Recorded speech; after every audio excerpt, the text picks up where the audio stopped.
Great. This one is called Samantha, Jeggs and Me, and it's by Kirsty Applebaum.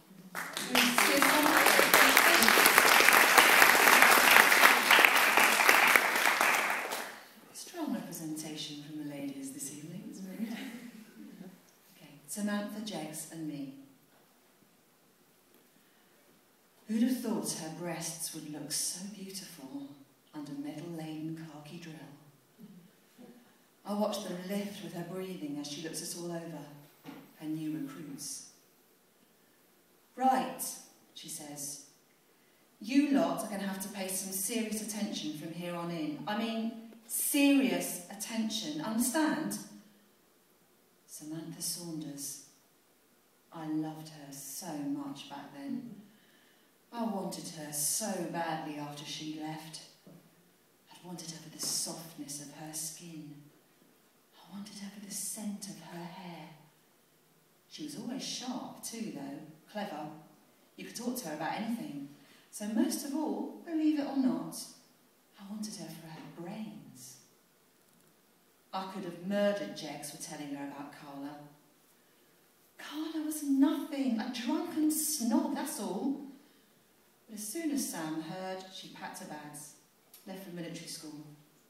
Never spoke to me again. Till now.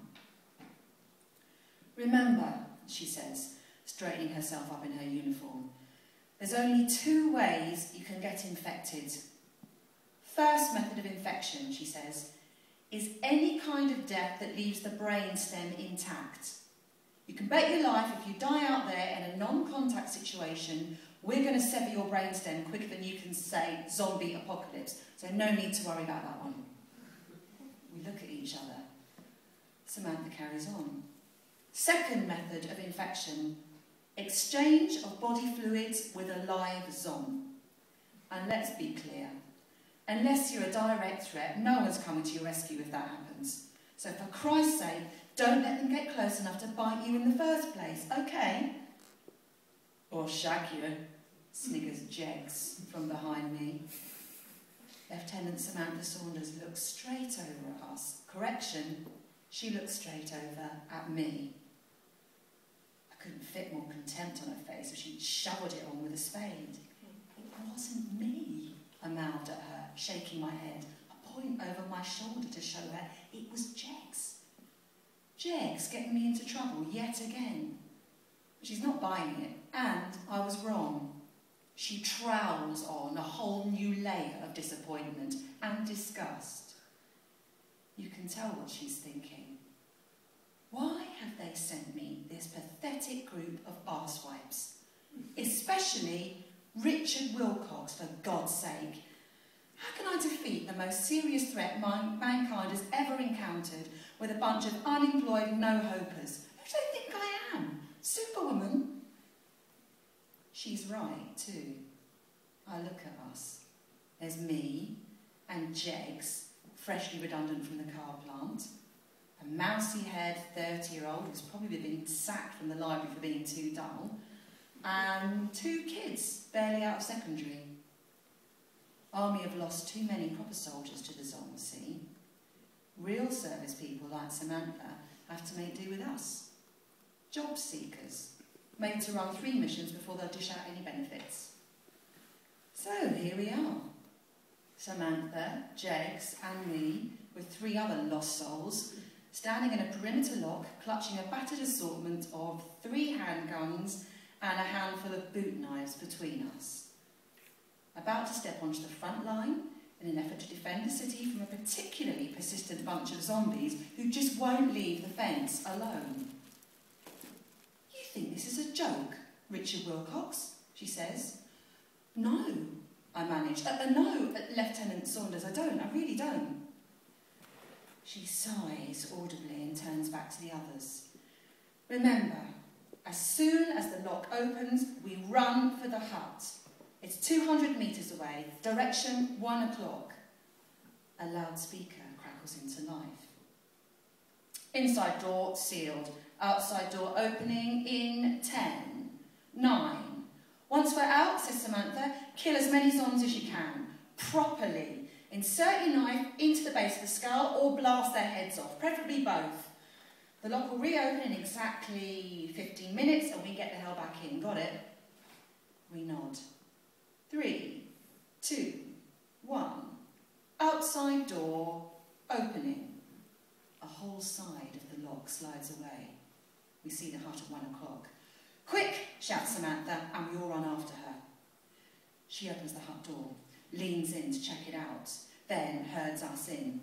Jeggs and me head over to the far wall, but the boys make the mistake of standing next to Mousy by the window. They're just saying, do you reckon there's really any zombies out here? And how come you get a gun and I just get a poxy knife? When a hand smashes in through the glass and grabs Mousy round the throat. I look around for Samantha, but she's not here. Jeggs starts saying Jesus, Jesus, Jesus, Jesus over and over again, and we stand there like a bunch of morons while the zombie sticks his face through the broken glass, pulls Mousy towards him and bites right into her head. Knife schoolboy starts screaming. He stabs at the zombie's hand but gets Mousy's neck instead, and her blood spurts out all over the handgun schoolboy so he can't even see to fire the gun he's lifted. There's a single shot from outside. The zombie's grip slackens and Mousy falls to the floor. Samantha comes in, pulls out her knife, digs it right into the back of Mousy's neck. Jeggs throws up in a corner. Samantha looks at the schoolboys. Did it go in your eyes? She says. The knife schoolboy shakes his head. That handgun schoolboy just stares at her, terrified. Did the blood go in your eyes? She shouts. He nods. She shoots him in the head, stabs him in the back of the neck too. They shouldn't be sending me schoolboys. Don't touch his gun, it's covered in blood. There's a banging at the door. Random thudding, the wood cracks, creaks. They can smell the bodies, said Samantha. We'll go through to the back room. Let them come in here. We'll shoot them while they're feeding. See what I mean? She's smart, Samantha. Clever. She knows what to do. Even when things are as bad as this. We drag the remaining shaking schoolboy into the back room. Samantha pulls a plank off the adjoining wall and she and I point handguns through the gap. We don't have to wait long. 3 zombies stumble in, blood and skin sliding off their faces, eyes as empty as the bleeding heart on a Tuesday night. They start tearing bits off Mousy and the dead schoolboy. I aim, try to pull the trigger. Finger won't move. Christ! Samantha was right, I am a no-hoper. She fires though, gets 2 right in the back of the head. We hear a scream and turn around. Knife schoolboy's got his teeth sunk into Jeggs's arm. Shit! Samantha turns her gun onto the boy, shoots him in the head, then aims at Jeggs. Sam, no, he says. No, maybe I can't stand here and let her fire. I snatch her gun. I chuck it through the hole in the wall. You idiot, she says. She lunges forward for my gun, but it goes off. It shoots her in the stomach. She drops to the floor. Kill Jeggs, Rich, she gurgles, or we all die. Blood pools underneath her. I can't move again. Jeggs quietly takes my gun from me and pushes it through the hole in the wall. He places his hands on my shoulders, looks me right in the eye. Rich May, help me, help me. His grip starts to tighten and his eyes start to glaze. He bends his head down and I think maybe he's just going to rest on my shoulder and weep. Geez, weird.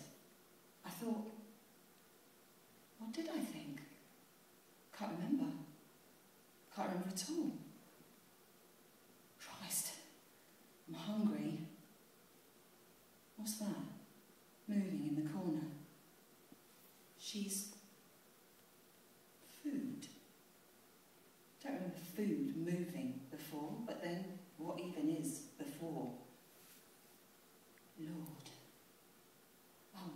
so bad. I can almost taste her. I push someone out of the way to get to her. I want her with the softness of her flesh. I want her with the smell of her blood